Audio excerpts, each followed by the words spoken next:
Cláudio Guenca, seja muito bem-vindo ao Real Time 1. Prazer recebê-lo mais uma vez.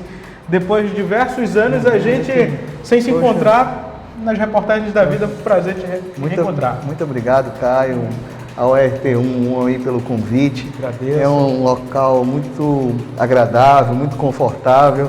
E parabéns aí, muito sucesso, né? Que bom para todos esse programa. Nós. Todos nós. Cláudio, essa aqui é a tua poltrona, você pode sentar-se nela, por favor. Fique à vontade, aqui tem uma água para você. Muito obrigado. Cláudio, eu sempre explico que é o seguinte, no momento que a gente está aqui abrindo as portas para que você participe, aquela câmera 2 lá no fundo está enquadrando a gente, você pode ver que ela é mais ampla, está mostrando o estúdio todo, mas se em algum momento você quiser falar diretamente com o internauta, a câmera 3 está à sua disposição também. Mas pode olhar para mim, fique à vontade. Aqui tá a ideia é deixar você à vontade. Muito obrigado. Estou muito bem aqui. Obrigado. Enquanto isso, roda a vinheta, por favor.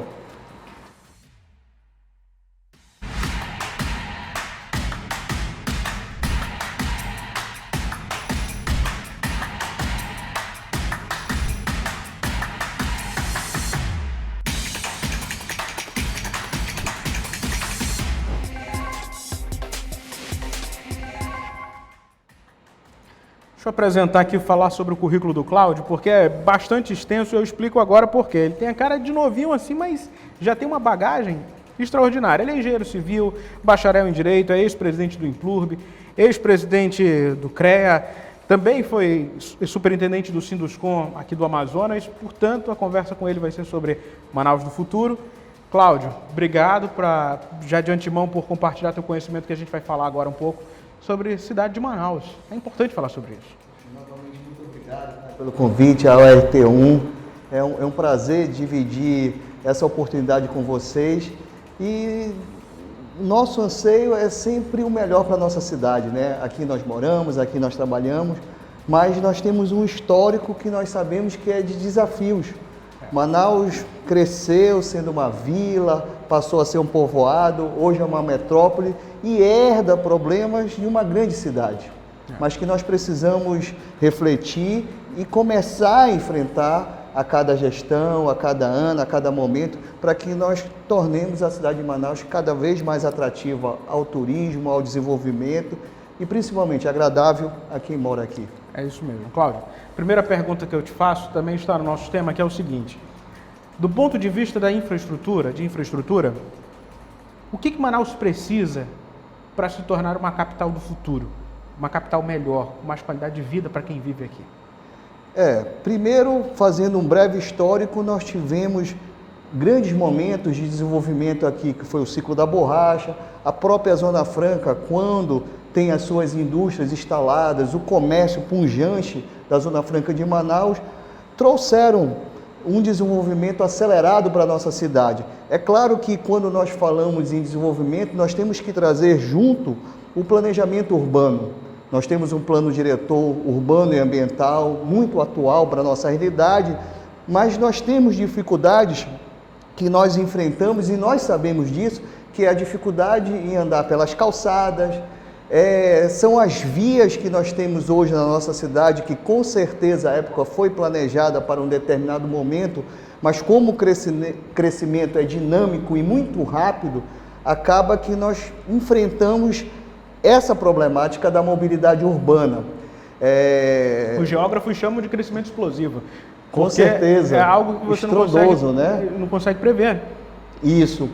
Nós sabemos que a própria Prefeitura de Manaus, o próprio governo de estado, startaram isso, fazem a sua parte, mas eu acredito que nós temos que ter uma interlocução mais estreita com as empresas que instalam fibra ótica, a empresa que hoje detém o esgoto e a água na cidade de Manaus também, para que nós façamos algo mais planejado. E quando eu te falo isso, Caio, a minha preocupação muitas vezes no retrabalho que seja o órgão do governo estadual, municipal, tem em refazer um serviço. Você refazendo o serviço, você está deixando de investir numa reforma de uma creche ou numa construção de uma quadra, enfim, de equipamentos comunitários que a nossa cidade precisa ter cada vez mais para que os jovens, a população tenham um ambiente mais agradável e um espaço adequado para a prática esportiva, para cuidar da sua saúde. para também combater de maneira, eu até digo direta, a criminalidade na nossa cidade, para que nós não tenhamos essa lacuna ociosa. Cláudio, uma coisa que muito me chama atenção em Manaus, e aí a gente, até antes da gente entrar, a gente estava comentando um pouco, comparando Manaus com São Paulo em algumas questões. São Paulo é uma cidade repleta de viadutos, a gente tem noção disso. Manaus não tem tanto viadutos, obviamente, até pelo tamanho que tem São Paulo. Mas a gente tem viadutos aqui na cidade espalhados em diversas regiões e mesmo assim o trânsito para. Eu só estou falando de um aspecto desse problema. O que falta do ponto de vista de infraestrutura são mais viadutos, são mais passarelas, é pensar um pouco mais como esses viadutos podem servir ou só apenas transferem de um ponto para o outro um congestionamento. O que precisa Manaus para melhorar até a mobilidade, essas questões que a gente enfrenta no dia a dia? Você mesmo chegou mais cedo hoje e disse para mim, vim mais cedo porque estava com medo de pegar um trânsito muito conturbado. Isso é verdade. Muitas das vezes nós pensamos numa obra de intervenção viária pensando em resolver um problema pontual. E aí é o que você realmente relatou, você joga o problema mais adiante. Então nós temos que pensar de forma ordenada um planejamento em conjunto, que nós possamos de fato resolver os problemas, não transferindo ele para mais adiante, mas sim pontuando quais são os nossos gargalos e como nós vamos resolver. Então, reunindo e discutindo, debatendo, sentando, rabiscando, projetando com técnicos da área da engenharia, da arquitetura, eu acredito que nós possamos apontar várias soluções para a nossa cidade, Caio. É aquilo que você fala, a gente precisa não de um plano político para uma cidade como Manaus, e está na hora, já até passou da hora, da gente entender que para a gente ter uma qualidade de vida melhor do ponto de vista da mobilidade, da infraestrutura, a gente precisa ter um plano de Estado. Um plano de governo, um plano de Estado. Eu acredito que as entidades hoje, aqui na nossa capital, aqui no nosso estado, elas estão imbuídas desse propósito em apresentar soluções, mas é claro, nós precisamos que quem está à frente do nosso governo estadual e municipal queira ouvir as soluções, até porque há responsabilidade por trás de cada proposta.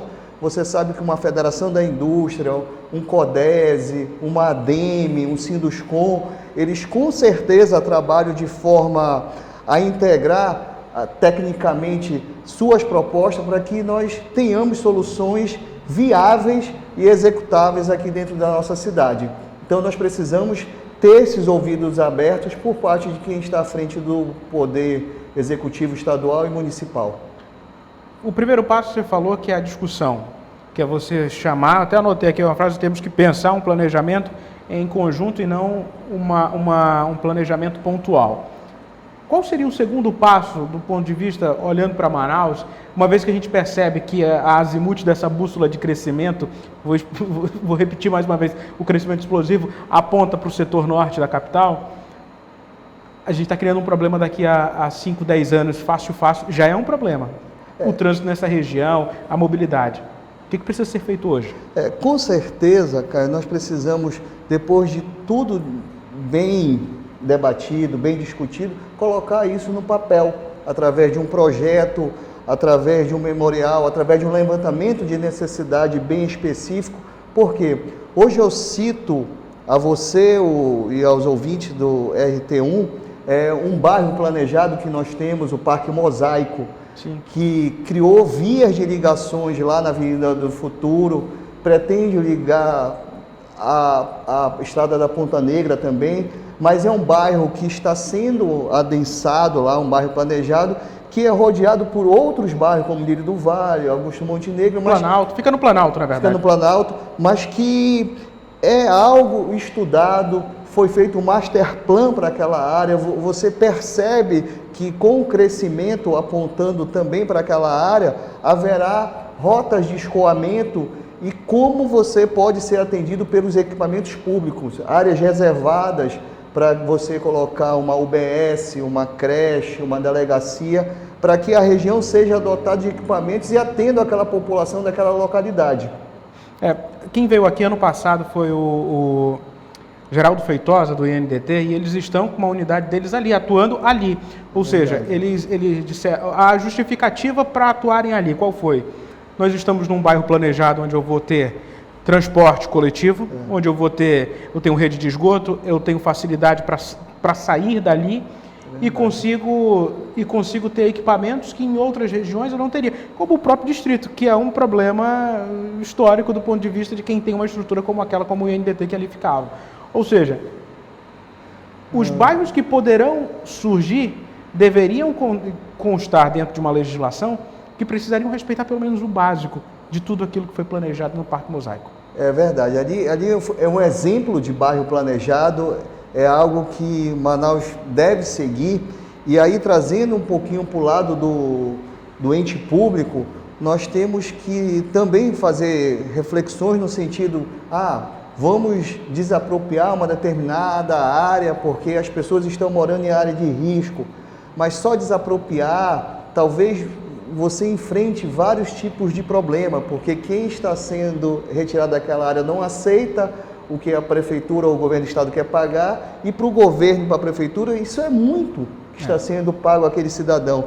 Mas enfim, o que eu quero dizer é que muitas das vezes você precisa fazer o reassentamento dessas pessoas, reassentar em determinado local, mas reassentar com estrutura completa, como se fosse um bairro planejado, para que isso funcione para aquela população que está sendo retirada de uma determinada área de risco. Você fala nessa questão, me lembra muito um exemplo do que o governo federal fez, aí eu vou lembrar do governo Dilma 1 e 2, na região ali do Viver Melhor. Ali foi uma construção colocada no extremo norte da cidade de Manaus, não tinha posto de saúde, não tinha escola, foi preciso o governo correr para tentar colocar esses equipamentos ali, porque não havia um planejamento prévio que dissesse, governo, eu preciso da parceria para colocar aqui, ou a prefeitura precisa de uma creche aqui. Pois é. E uma nem é suficiente. E é verdade. E você percebe que na época não tinha feira, não tinha nem transporte público, não adianta realmente, um belo exemplo, você está citando Viver Melhor, colocar as pessoas no local para morarem sem infraestrutura nenhuma. Ela não vai querer ir para lá e ficar isolada no mundo. E ficar dependendo de um transporte público para ir num ponto distante e fazer uma compra simples. Aí você permite que a marginalidade ocupe o local por conta da falta dessa infraestrutura planejada para aquele determinado momento lá de ocupação daquelas habitações. Diante disso, o centro histórico poderia ser melhor aproveitado, Cláudio? Eu acredito que o centro histórico seja uma vertente que os governos estadual e municipal devem pensar para ocupar com habitação popular e também reativação do comércio em alguns prédios públicos subutilizados ou abandonados também.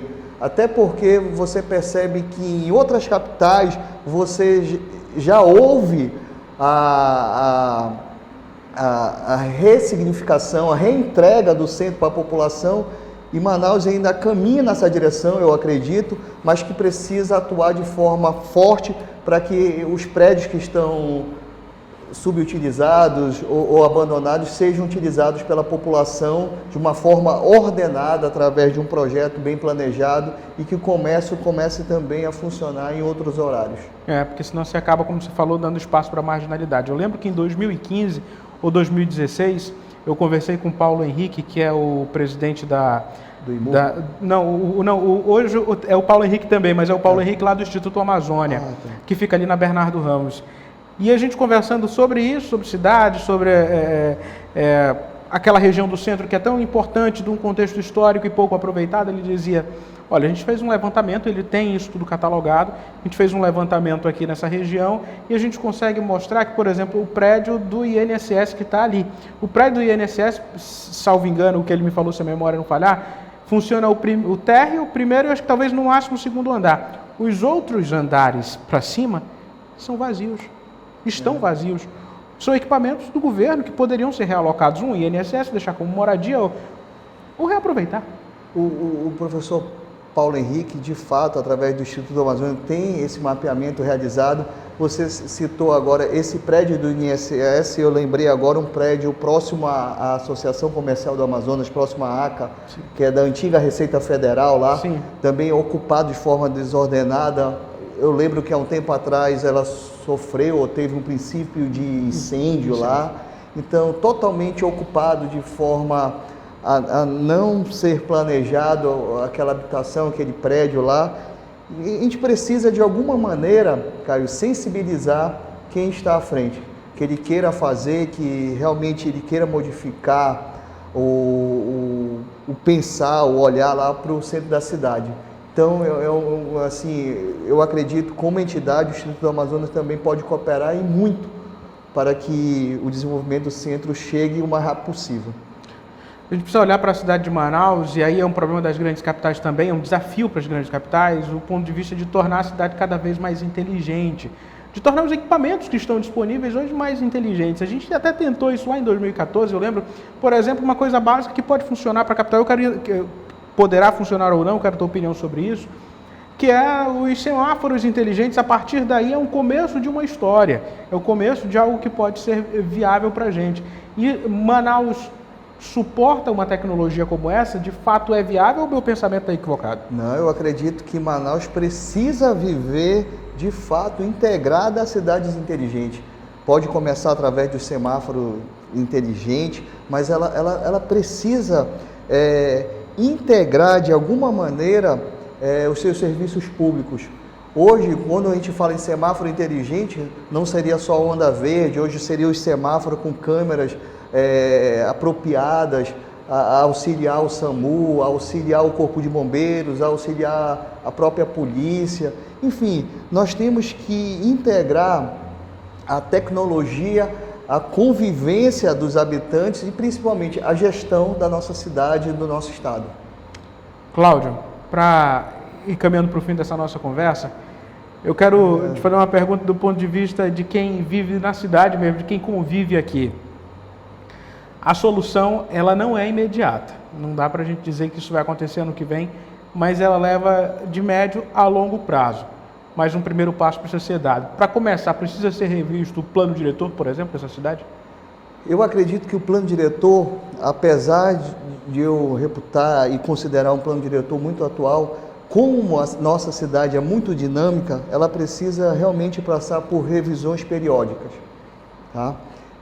Entendendo a dinâmica de cada bairro, de cada zona da cidade, porque querendo ou não, você pensa o Parque 10 ou pensou o Parque 10 de uma maneira e hoje acontece o Parque 10 de outra maneira, o próprio Vieira Alves, enfim, são exemplos clássicos aqui na nossa cidade que eram bairros, que eram localidades extremamente residenciais que hoje convivem praticamente com 90% de comércio.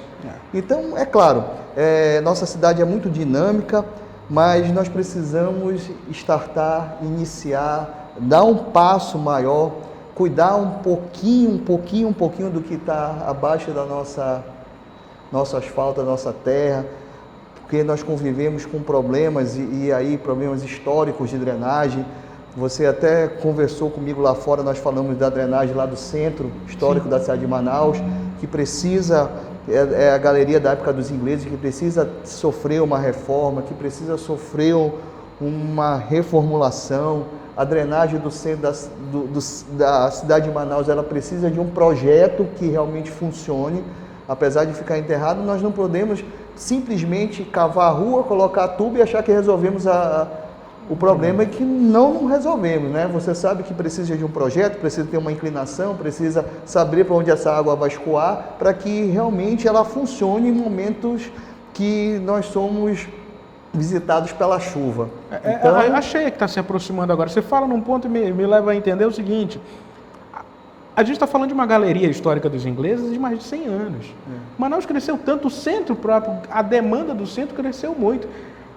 De um ponto de vista de um leigo, eu entendo que aquilo ali pode ser que não seja mais viável do ponto de vista da capacidade de vazão. E a gente ainda está se utilizando desse mesmo equipamento construído há 100 anos. Isso a gente precisa realmente dar um pontapé, mudar, porque a gente não precisa esperar um problema pior acontecer para tomar uma ação, né? Então nós precisamos tirar do papel, colocar em prática o que é necessário e traçar prioridades para a nossa cidade, para o nosso estado, para que nós possamos ter uma evolução cada vez maior que acompanhe a dinâmica da nossa cidade. Prometo que é a última. Hoje, para finalizar, a prioridade seria transporte público, estrutura na parte da cidade, como passagens subterrâneas, ou mesmo pensar um transporte em massa nessa região de Manaus que é tão condensada? Eu imagino que um tema principal, primordial, seja de fato a mobilidade urbana.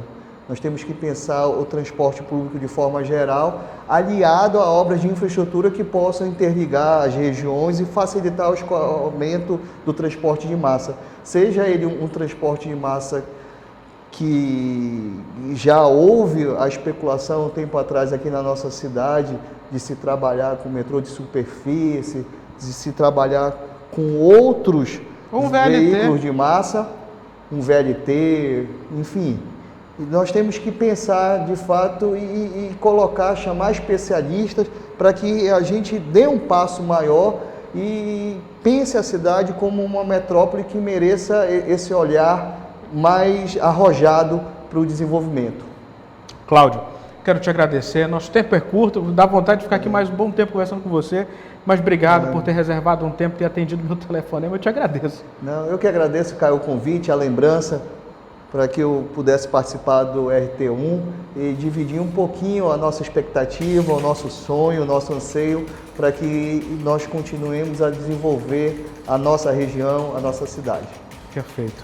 Bom, eu conversei com o Cláudio Guenca. Eu sempre vou precisar olhar aqui para a ficha porque foram muitos cargos que ele já ocupou. Vamos lá. Foi presidente do Implurb, ex-presidente do Conselho de Engenharia e Agronomia, ex-superintendente do Sinduscom, Sindicato das Indústrias de Construção do Amazonas, é engenheiro civil e bacharel em Direito. Cláudio Guenca, aqui no Real Time 1. A você, internauta, meu muito obrigado. Curta, comente, compartilhe essa entrevista no seu grupo de WhatsApp. E não esqueça de se inscrever, é fundamental para você receber notificações das entrevistas que a gente está promovendo aqui. É só assinar o nosso canal no YouTube, o portal Real Time 1. Meu muito obrigado mesmo e até uma próxima oportunidade.